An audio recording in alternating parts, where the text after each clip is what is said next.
इस बार का दुर्गा पूजा खास होने वाला था। मित्र मंडली के प्राय लोग जुड़ रहे थे। यह माता रानी की असीम कृपा ही कही जा सकती थी कि उनके उत्सव पर देश के अलग अलग कोने में रह रहे मित्र बरसों बाद गांव में इकट्ठा हो रहे थे। वरना क्या मजाल कि साल भर में किसी और अवसर पर इतने लोग मिल जाए। विजयादशमी के मेले में अरसे बाद सभी मित्रों से मिलने की गजब की गर्मजोशी थी।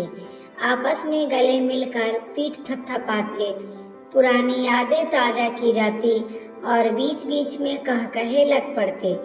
एक एक कर सबकी बातें होती रही और जीवन को किसने कितना पीछे छोड़ा, इस पर माहौल यदा कदा गंभीर भी हो जाया थी। लेकिन केवल चर्चाओं से कसर कैसे पूरी होती। इतने दिनों के बाद मिले हैं, महफिल तो जमनी चाहिए। तो ब्लैक डॉग का क्वार्टर इंतजाम हुआ। शुरू में तो क्वार्टर की एक ही बोतल सेक्रेटरी के द्वारा प्रस्ताव किया गया, लेकिन प्रोफेसर कैसे पीछे रहता। उसने कहा कि नर्क में भी ठेला ठेली और दूसरे का भी इंतजाम कर दिया। खैर, शराब कबाब के साथ टोली नदी की कछाड़ की ओर निकल गई। महफिल जमी और शराब का दौर चला। शराब नोशी के सवाब पर पहुंचते ही फिजा हिंदी से अंग्रेजी होते देर न लगी। जिन्हें अंग्रेजी का ज्ञान न था, काले कुत्ते ने यानी ब्लैक डॉग ने मानो उनके लिए रेपिडॉक्स इंग्लिश स्पीकिंग कोर्स का काम किया। टूटी फूटी ही सही अंग्रेजी से वे भी बात व्यवहार कर उठे। इडियट, मेरे पैग में थोड़ा सा लिटिल मोर वाटर ऐड करो। कुल जमा दर्जन भर में 2 शाकाहारी भी थे, तो उन्हें चखने पर कॉन्सेंट्रेट किया।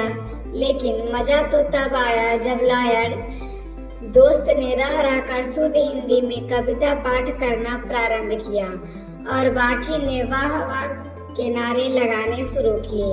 पुराने दोस्त पर पुरानी शराब और भी उम्दा होती गई और जहां समय की किसे परवाह थी, मानो बरसों से बंधी गाय को रस्सी तोड़कर भाग निकलने का मौका हाथ लग गया हो, फिर तो पूरा मैदान छाने बिना कैसे मान लिया जाए।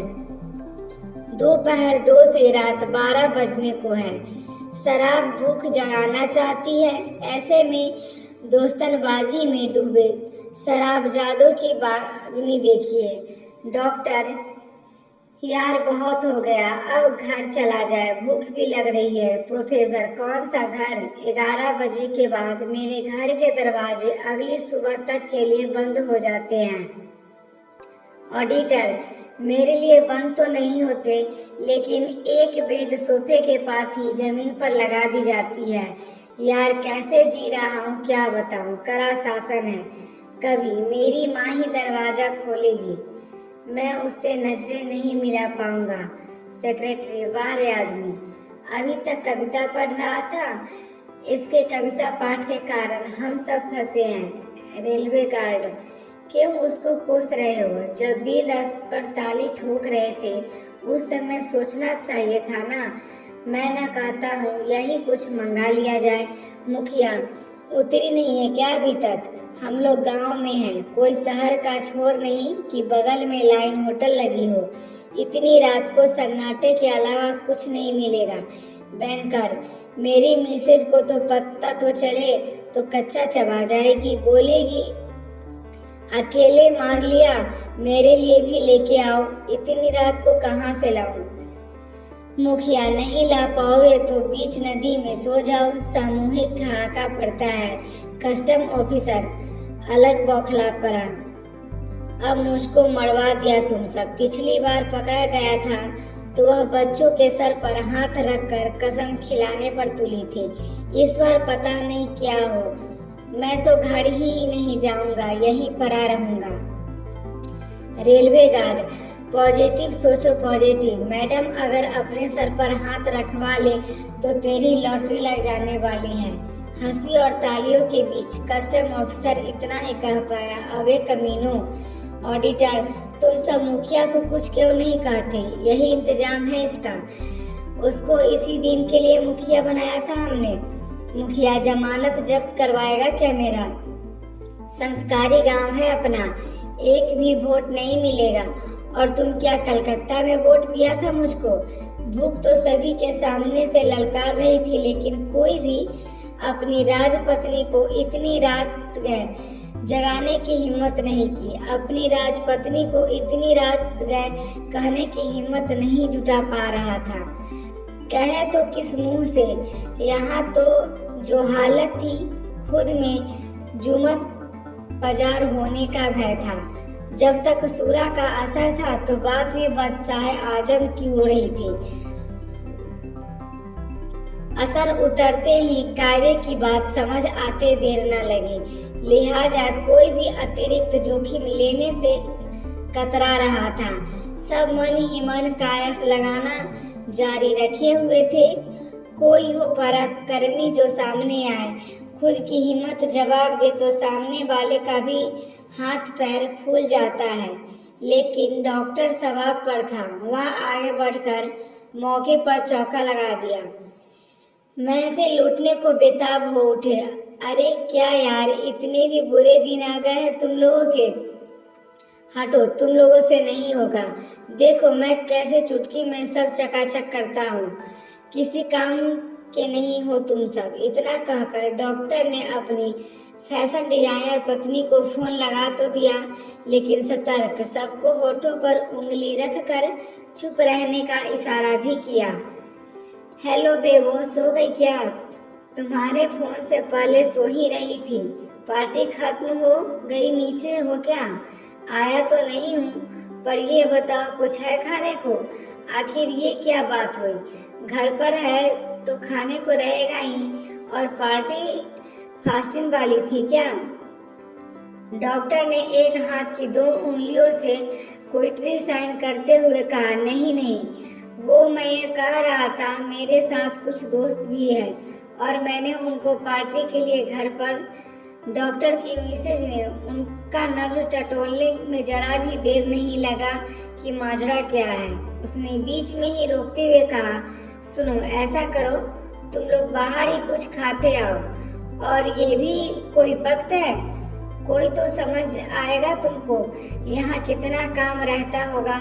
मैं सो रही हूँ, अब डिस्टर्ब नहीं करना।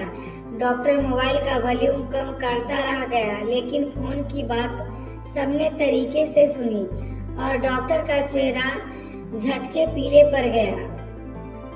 कहना होगा इससे बाकियों को भी संभावित रिस्क एपेटाइट को गहरा धक्का लगा।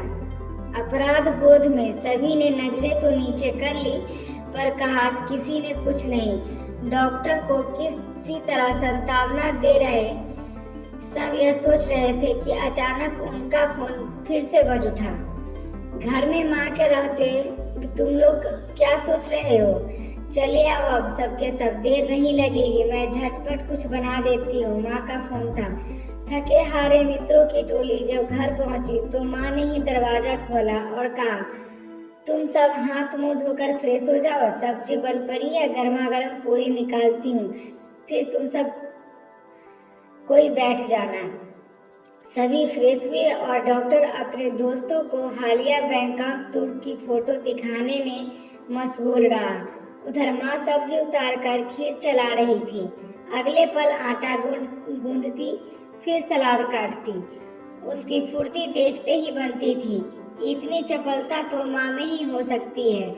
पूरियाँ तलते हुए माँ ने सबको आवाज दिया, सब आ जाओ, खाना तैयार है। इधर सब हाथ पैर धोकर बैठते, उधर एक एक की थाली लगती जाती। गर्मा गर्म पूरी, सलाद, खीर और सब्जी। दिन भर भूखे के लिए माता रानी का प्रसाद था और माँ थी कि थकने या उगने का मन नाम ही नहीं ले रही थी। थाली खाली हो भी नहीं पाती और गर्म पूरी परोस दी जाती, फिर सब्जी और जिसे चाहिए खीर भी। जाने क्यों सबको नवरात्रि की दुर्गा का बरबस ध्यान उठा। 8 भुजाओं वाली माता अपने पुत्रों के लिए प्रतिवात्सल्य से भरी हुई, हर परिस्थिति में शरण देने के लिए तत्पर और कोई संकट भापते ही सर्वस्व न्यौछावर कर देने के लिए तैयार। मेरी आंख लग ही रही थी कि बहू को तुमसे बात करते सुनी। सारा दिन करते करते वो बहुत थक गई है। फिर अभी पूजा है, तुम सब आए हो इसलिए थोड़ा कर लेते नहीं तो तुम सबसे कब भेंट होती है। माँ खाना परसते हुए सफाई दे रही थी।